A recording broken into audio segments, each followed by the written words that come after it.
Saya Aris Merdeka Sirait, Ketua Komisi Nasional Perlindungan Anak, bersama Dewan Komisioner dan Lembaga Perlindungan Anak se-Nusantara menyampaikan salam anak Indonesia. Berdasarkan ketentuan Undang-Undang 35 tahun 2014 tentang perubahan atas Undang-Undang nomor 23 tahun 2002 tentang perlindungan anak, demikian juga berdasarkan ketentuan Konvensi PBB tentang hak anak yang telah diratifikasi pemerintah Indonesia sejak tahun 90, menyebutkan dan menetapkan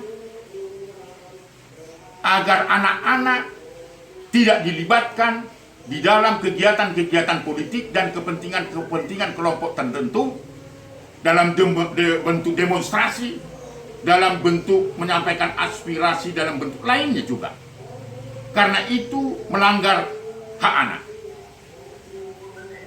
Oleh sebab itu, demi kepentingan terbaik anak, the best interest of the child, Komisi Nasional Perlindungan Anak sebagai lembaga independen di bidang perlindungan anak yang diberikan tugas dan tanggung jawab untuk melakukan pembelaan dan perlindungan anak di Indonesia menyerukan agar semua komponen bangsa ini tidak melibatkan anak-anak dalam kepentingan-kepentingan politik yang tidak bertalian dengan tumbuh kembang anak dan hak-hak anak lainnya. Oleh sebab itu, hari ini Komnas Perlindungan Anak menyerukan dan meminta kepada sahabat-sahabat saya, mahasiswa pro-demokrasi, untuk bahu-membahu terlibat agar anak-anak tidak dilibatkan di dalam kegiatan-kegiatan demonstrasi, kepentingan-kepentingan politik, dan kegiatan-kegiatan politik kelompok tertentu. Itulah seruan Komnas Perlindungan Anak. Saya juga memohon dengan sangat kepada sahabat-sahabat saya yang berbeda pandangan politik yang sedang berlangsung di Indonesia saat ini.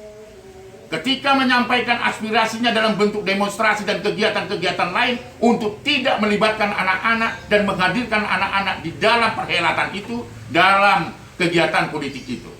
Karena itu merupakan pelanggaran terhadap anak. Itu harus ditegaskan sebagai bagian dari bentuk perlindungan kita terhadap anak, dari penanaman paham-paham radikalisme, intoleransi, dan ujaran-ujaran kebencian.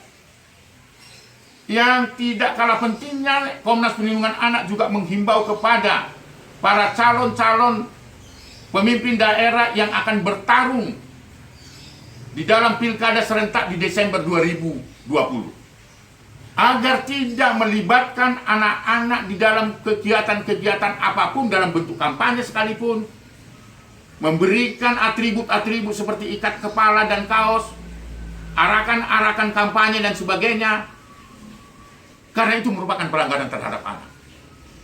Oleh sebab itu, kalau itu ditemukan oleh Bawaslu, saya menghimbau kepada atau meminta kepada Bawaslu untuk menyampaikan itu kepada KPU. Kalau itu merupakan tindak pidana, lapor langsung ke pihak kepolisian. Jika pelanggaran administrasi, silakan menyampaikan kepada KPU, dan KPU juga bisa mengambil kesimpulan jika terbukti bersalah, diskualifikasi dari calon. Itulah peringatan, itulah yang ingin disampaikan oleh Komnas Perlindungan kepada kita semua. Hentikan pelibatan anak di dalam kegiatan politik dan kepentingan-kepentingan kelompok tertentu dalam bentuk demonstrasi kecil, menengah, besar, dan seterusnya. Berhentilah melakukan eksploitasi politik terhadap anak. Terimalah salam anak Indonesia. Anak terlindungi, Indonesia maju.